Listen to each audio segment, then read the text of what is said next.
नमस्कार विद्यार्थी मित्रांनो, मी ऑफिसर एज्युकेशन चॅनलमध्ये तुम्हा सर्वांचं स्वागत आहे। आज आपण 5 जानेवारीच्या इम्पॉर्टंट अशा चालू घडामोडी पाहणार आहोत। तर लेक्चरला सुरुवात करण्याआधी ज्यांनी कोणी चॅनलला सबस्क्राइब केलेलं नाही त्यांनी चॅनलला सबस्क्राइब करा। खाली सबस्क्राइब नावाचं बटन आहे, त्या बटनवरती क्लिक करा। त्यानंतर तुम्हाला एक बेल आयकॉन येईल, त्या बेल आयकॉनवरती सुद्धा क्लिक करा, जेणेकरून नवीन व्हिडिओ अपलोड केले की तुम्हाला त्याचं नोटिफिकेशन येईल। लेक्चरच्या एंडला आपण क्वेश्चन ऑफ द डे घेतो, त्याचा आन्सर तुम्हाला कमेंट बॉक्समध्ये मेन्शन करायचा आहे। आणि जर तुम्हाला हे लेक्चर युजफुल वाटलं, इम्पॉर्टंट वाटलं तर लाईक करायला विसरू नका। तुमच्या प्रतिक्रिया नक्की कळवा। चला सुरुवात करूया आता आपण कालच्या क्वेश्चन पासून। क्वेश्चन बघा, खालीलपैकी कोणत्या ठिकाणी वीर सावरकर विमानतळ आहे ज्याला अधिकृत इमिग्रेशन तपास नाका म्हणून घोषित केलेलं आहे? ऑथराइज्ड इमिग्रेशन चेकपोस्ट म्हणून खालीलपैकी कुठल्या ठिकाणचं जे विमानतळ आहे त्याला केलेलं आहे? तर याचं उत्तर काय आहे? तर पर्याय क्रमांक 2 पोर्ट ब्लेअर। आपण पाहिलेलं होतं की पोर्ट ब्लेअर येथील वीर सावरकर विमानतळाला ऑथराइज्ड इमिग्रेशन चेकपोस्ट म्हणून घोषित केलेलं आहे, आणि जेणेकरून त्याच्या थ्रू इंटरनॅशनल ट्रॅव्हलिंग करू शकणार आहेत, आणि मग त्याच्यामध्ये तिथे जे असणार आहे ते चेकिंग होणार आहे। त्याचबरोबर आपण विमानतळाच्या रिलेटेड ज्या न्यूज होत्या त्या पण तिथे कव्हर केलेल्या होत्या। जगातील सर्वात मोठे एका छताखालील, हे तुम्हाला लक्षात ठेवायचं आहे, एका छताखालील आपण जे विमानतळ होतं ते पाहिलेलं होतं कुठे? तर तुर्कस्तान इस्तांबूल येथे होतं, आणि ते जे होतं त्याचं उद्घाटन कधी झालेलं होतं? तर रिपब्लिक डे ऑफ तुर्कीला झालेलं होतं, जे की 29 ऑक्टोबर होतं। त्यानंतर वीर सुरेंद्र साई विमानतळ, झारसुगडा विमानतळाचे नामांकन झालेलं। त्यानंतर आता हे अंदमान निकोबारच्या रिलेटेड आहे, तर अंदमान निकोबार बेटामधील बेटांना सुभाषचंद्र बोस यांचे नाव देण्यात आलेलं होतं। तर ते किती होते बेट ते पण लक्षात ठेवायचं, 3 बेट होते, कारण डायरेक्ट वन लाईनर किती बेट म्हणून येऊ शकतं। आणि मग इंडिव्हिज्युअली विचारलं बेटाचं नाव, तर रोज आइसलँड होतं, त्याला नेताजी सुभाषचंद्र बोस आइसलँड केलं होतं। नील आइसलँड होतं त्याला शहीद द्वीप, हॅवलॉक आइसलँड होतं त्याला स्वराज द्वीप। एवढं या क्वेश्चनवरून तुम्हाला रिवाइज करायचं होतं। चला बघू आता आजची न्यूज। पंजतीरथ, तुम्हाला वन लाइनर क्वेश्चन विचारला जाऊ शकतो की पंजतीरथ हे हिंदू धार्मिक स्थळ आहे, तर ते कोणत्या देशामध्ये आहे? तर ते कोणत्या देशामध्ये आहे? पाकिस्तानमध्ये आहे। मग आता ही न्यूजमध्ये का आहे? तर हे जे हिंदू धार्मिक स्थळ आहे पंजतीरथ नावाचं, त्याला राष्ट्रीय वारसा म्हणून घोषित केलेलं आहे। कोणी? तर पाकिस्तानने। हे कट करा, पाकिस्तानने त्याला राष्ट्रीय वारसा म्हणून घोषित केलेला आहे। मग पाकिस्तानचे जे पीएम आहेत ते कोण आहेत? इम्रान खान यांच्या सरकारने ते केलेलं आहे, आणि हे पाकिस्तानमधील पेशावर येते। आता बघा, हे जे पीएम आहेत, तुम्हाला आता न्यूजमध्ये सुद्धा आहे, तर तुम्हाला विचारलं जाऊ शकतं की इम्रान खान हे पाकिस्तानचे कितवे पीएम आहेत? तर ते पण लक्षात ठेवा, हे 22वे पीएम आहेत। आणि पाकिस्तानची कॅपिटल काय आहे? तर इस्लामाबाद आहे। प्रेसिडेंट आरिफ अलवी, एवढं तुम्हाला पाकिस्तानविषयी सुद्धा माहीत पाहिजे। आणि आता पाकिस्तानच्या रिलेटेड न्यूज पण होत्या। पाकिस्तानचे चीफ जस्टिस सुप्रीम कोर्टाचे जे होते त्यांची नेमणूक झालेली होती, तर तुम्हाला त्यांचं नाव जे आहे ते कमेंट बॉक्समध्ये मेन्शन करायचं आहे, ओके। आणि त्याचबरोबर पाकिस्तानने पांडा बॉन्ड्स जारी केलेले होते की जे चीन करन्सीच्या डिनॉमिनेटरमध्ये होते, ओके। आणि चीनची जी करन्सी कोणते? Renminbi, okay. हे पण जस्ट तुम्हाला माहित पाहिजे की पांडा बॉन्ड्स कोणी जारी केले, असाही क्वेश्चन येऊ शकतो याच्यामध्ये। आता पंजतीरथ याच्याविषयी बोलायचं झालं तर कार्तिक महिन्यामध्ये हिंदू भाविक दर्शनासाठी या पंजतीरथ या लोकेशनवरती जातात, तिथे पूजा करतात। आणि पाकिस्तान सरकारने सांगितलेलं आहे आता की या ठिकाणाला जर नुकसान पोहोचवलं तर त्याला 20 लाखाचा दंड आणि 5 वर्षांची शिक्षा होणार आहे। म्हणजे एवढ्या ह्या गोष्टी आहेत ते तुम्हाला पंजतीरथ याच्याविषयी माहीत पाहिजे। आता पाकिस्तान आलं की त्याच्या रिलेटेड सुद्धा गोष्ट माहीत पाहिजे, कारण शेजारील राष्ट्र आहे आपल्या याच्यामध्ये, आंतरराष्ट्रीय रिलेटेड असतात, मग त्याच्यामध्ये जवळच्या राष्ट्राविषयी क्वेश्चन बनण्याचे चान्सेस असतात, विशेष करून पाकिस्तान। बघू पुढे। बालकांचा शिक्षणाचा अधिकार, right of children to free and compulsory education amendment bill, इंग्लिशमध्ये त्याचं नाव आहे। तर हे तुम्हाला माहीतच आहे की जे 8वी पर्यंत विद्यार्थ्यांना नापास करायचं नाही, अशी जी होती ती याच्यामध्ये तरतूद होती। पण आता याच्याविषयी जो निर्णय घ्यायचा आहे, म्हणजे विद्यार्थ्यांना 6 to 14 इयर्सचे जे विद्यार्थी असतात त्यांच्यासाठी त्यांना 8वी पर्यंत पास करायचं की नाही करायचं, त्यांच्याविषयी काय निर्णय घ्यायचा आहे, हे जे आहे याच्याविषयी आता सुधारणा करण्याचं, याच्यामध्ये दुरुस्ती करण्याचं विधेयक मांडलं गेलं होतं। ते आधीच लोकसभेमध्ये मांडलं गेलं होतं आणि ते संमत सुद्धा झालेलं होतं। आता ते राज्यसभेमध्ये मांडलं आणि राज्यसभेमध्ये सुद्धा त्याला मंजुरी देण्यात आलेली आहे, ओके।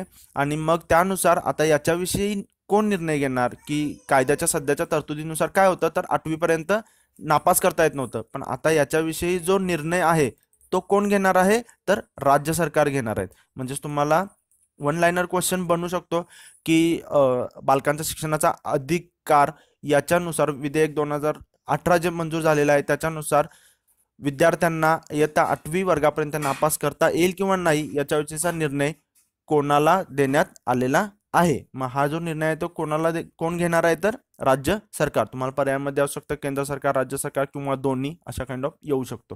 तर तुम्हाला एवढं या पॉईंट विषयी माहिती असणं गरजेचं आहे. बघू पुढे.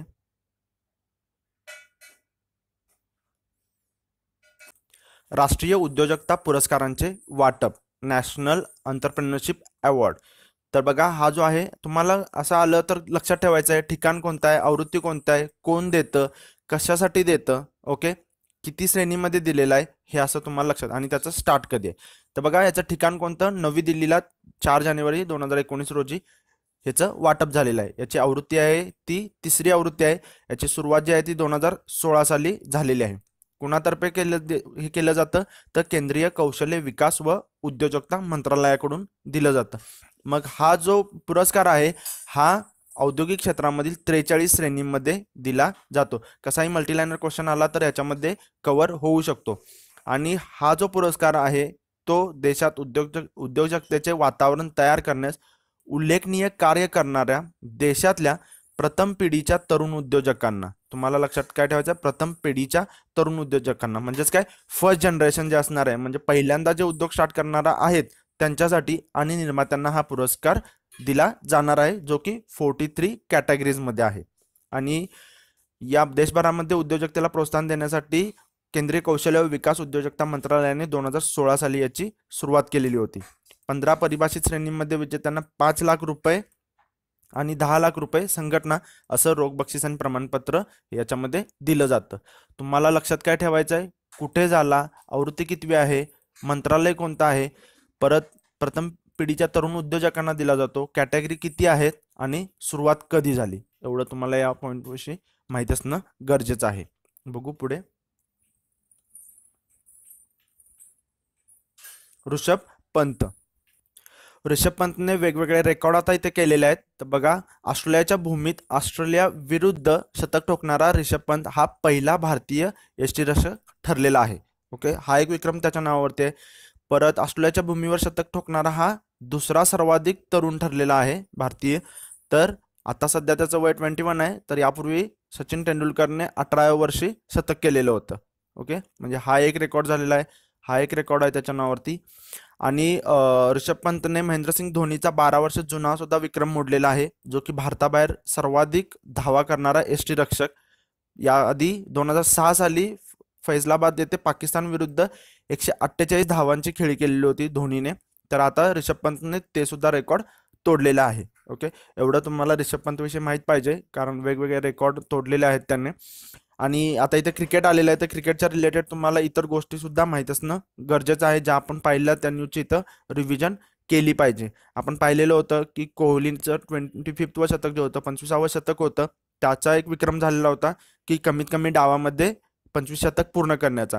ते किती डावात त्याने पूर्ण केलेलं तर 127 डावात केलेलं होतं. याच्या नंतर असणार आहे तो सचिन तेंडुलकर असणार आहे. सचिन तेंडुलकरचं 130 डावात आहे. आणि आता 1 नंबरला कोण आहे तर सर डॉन ब्रॅडमन, ज्यांनी 68 डावात केलेलं होतं. म्हणजेच काय तर विराट कोहलीचा आता जगामध्ये दुसरा नंबर लागतो 25 शतक कमीत कमी डावामध्ये पूर्ण करण्यामध्ये, हे पण तुम्हाला माहित पाहिजे. ओके, त्यानंतर आपण पाहिलेलं होतं की यासिर शहाने सुद्धा 200 गडी बाद करून विक्रम केलेला होता कमीत कमी कसोटी सामन्यांमध्ये. ते कसोटी सामने किती होते, 33 कसोटी सामने होते. ओके, याच्या आधी तो विक्रम कोणाच्या नाव होता तर ऑस्ट्रेलियाच्या क्लेरिक गिमट याच्या नावावरती होता, ज्याने 36 कसोटी सामन्यांमध्ये 200 गडी बाद केलेले होते. आणि तिसऱ्या स्थानावर आहे भारताचा अश्विन, 37 सामन्यांमध्ये त्याने 200 गडी बाद केलेले आहेत. त्यानंतर आपण पाहिलं होतं की कसोटीमध्ये नवीन जोडी सलामीला आलेली होती, मयंक अग्रवाल आणि हनुमा विहारी, बरोबर. त्यानंतर महिला संघाचे प्रशिक्षक म्हणून WV रमण यांची नेमणूक झालेली होती रमेश पवार यांच्या जागी. तर उरकरी व्यंकट रमण हे त्यांचं पूर्ण नाव आहे. ओके, असं तुम्हाला पूर्ण जे रिव्हिजन आहे ती करायची आहे. त्याचबरोबर आपण पाहिलं होतं की ICCIने जे पुरस्कार म्हणजे घोषित केलेले होते त्याच्यामध्ये स्मृती मंदानाला ICCची सर्वोत्तम वनडे खेळाडू म्हणून घोषित केलेला आहे. आणि ICC महिला ODI आणि T20 team of the year 2018 सुद्धा घोषित केलेली आहे. तर त्याच्यामध्ये T20ची जी कॅप्टन आहे ती हरमनप्रीत कौर आहे आणि ODIची जी आहे ती सुजी बेट्स आहे. आणि या संघामध्ये स्मृती मंदाना आणि पूनम यादव या भारतीयांना सुद्धा स्थान आहे, हे पण तुम्हाला लक्षात ठेवायचं आहे. त्याचबरोबर ज्यावेळेला वर्ल्ड कप महिला चालू होतं त्यावेळेला आपण पाहिलं होतं की पहिल्याच सामन्यामध्ये हरमनप्रीत कौर हिने सेंचुरी मारलेली होती आणि T20 वर्ल्ड कपमध्ये सेंचुरी मारणारी हरमनप्रीत कौर ही पहिली भारतीय महिला ठरलेली होती. एवढं तुम्हाला माहित पाहिजे. ICC हॉल ऑफ फेमचं सुद्धा आपण पाहिलं होतं. राहुल द्रविड 5वा आहे. आता जे बॉक्सिंग डे कसोटीच्या वेळेला दिलं होतं पॉन्टिंगला, तर पॉन्टिंग 25वा ऑस्ट्रेलियन खेळाडू ठरलेला होता, हे पण जस्ट माहीत पाहिजे. आता ICC हॉल ऑफ फेमचा राहुल द्रविड 5वा आहे, तर मग इतर कोण आहेत यांचे सुद्धा तुम्हाला नावं माहीत पाहिजेत. ओके. हॉल ऑफ फेम 2009 मध्ये स्टार्ट झाला होता, हे सुद्धा लक्षात ठेवा. आधी होतं कपिल देव, सुनील गावस्कर, अनिल कुंबळे, भीषणसिंग बेदी आणि याच्यानंतर आता राहुल द्रविड आलेला आहे. त्याचा क्रायटेरिया काय आहे?